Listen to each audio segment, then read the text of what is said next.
Blake had to explain to our 10-year-old why Mandy Rose was giving Jimmy Uso her hotel key, which again, you wanted this to be family entertainment. You have to keep it family entertainment. Right. Well, and here's the other thing too with all this. Just to go back with Jordan Grace for a second, I want to point out, I can't remember the tweet offhand, but there was a dad who brought his daughter, to a show, and I guess she got bullied, or she was bigger, or bullied because she was bigger rather, and she saw Jordan Grace and basically declared that Jordan was her hero because she's a strong woman and kicking ass, and it's just like, oh, well, so what? She looks different too, and I do, and she's doing well. I can be that too. It's great, and I love. But you know what? The other thing is too. Outside of like the size differential in the women, the characters that most of these women are coming up with, a lot of them are relatable. Some of them are like outrageous. Some of them are out there. Some of them are whatever society standards, whatever you want to call it. There's such a diversity in it, and it's amazing. It's amazing. The diversity of it, and again, it reaches so many different personalities where, I mean, as a male, I benefited from different personalities of the Attitude Era, not so much, the PG part, but, back when I first started wrestling, when Hogan was WWF champion and Undertaker was just kind of getting started, and Ric Flair, like, there is that diversity in women's wrestling now, which is tremendous. I don't care how big or small you are, what background you come from. They're showcasing diversity, and I love it. They can't, and I'm pardon the language, but they can't be doing that shit anymore with wrestling. I believe with the Mandy Rose, the Scarlett Bordeaux, with the lap dance, the Alexa Bliss thing. They shouldn't have to resort to that to get there. The women are talented enough. Let their talent speak. Exactly. I couldn't agree with you more. And also, and it's not just plus size women, it's the petite, tiny women like Casey Catanzaro that are, letting people know that size doesn't matter. You can be bigger, you can be smaller, but you can still be, you can still be something.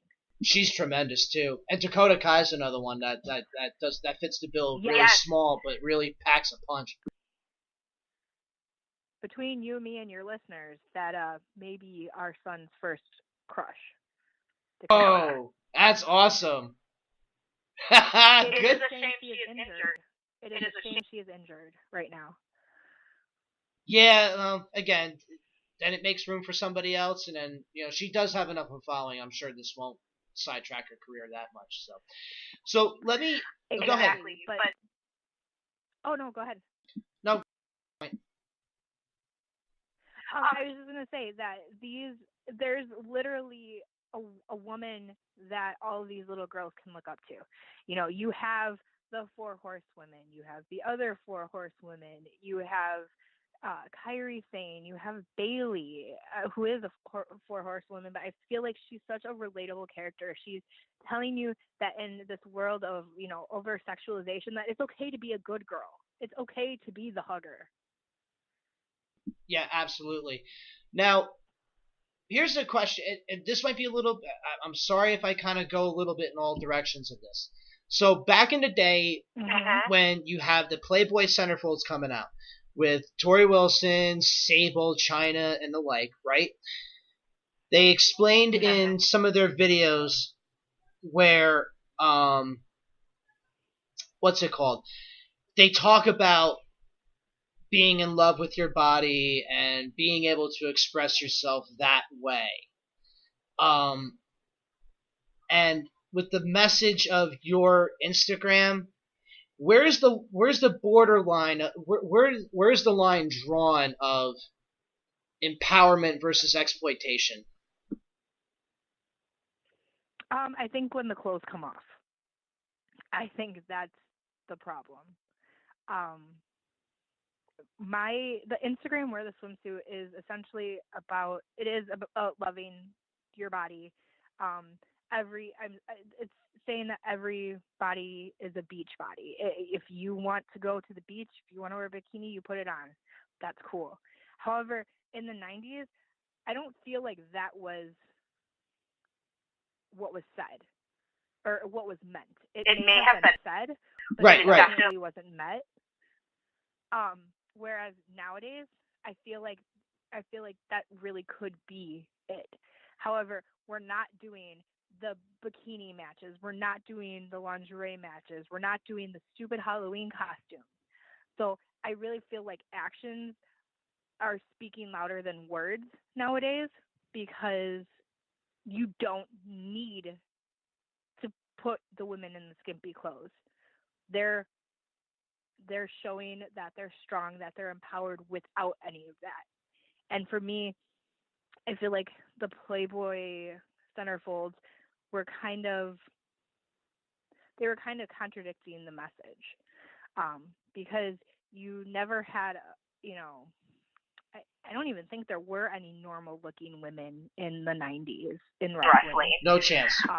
And let alone they certainly weren't going to be on any of the Playboy centerfolds or the Divas calendars or the posters.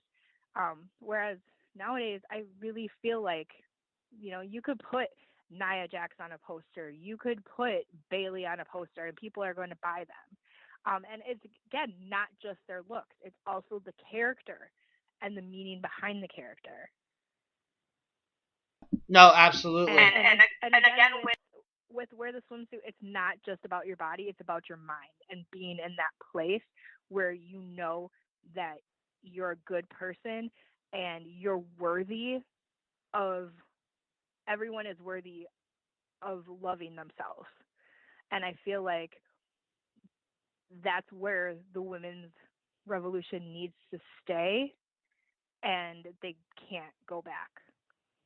Absolutely. No, I completely agree. And let me ask you one more thing, and I'll let you go.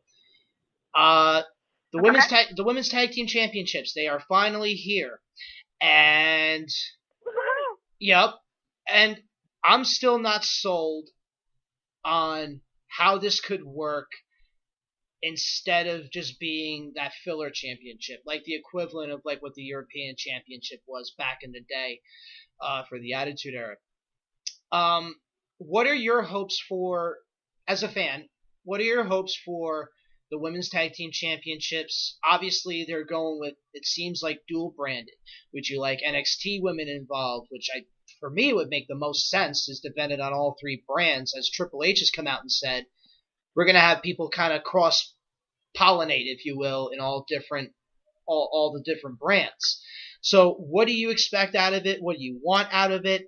And who do you think will be the first women's tag team champions?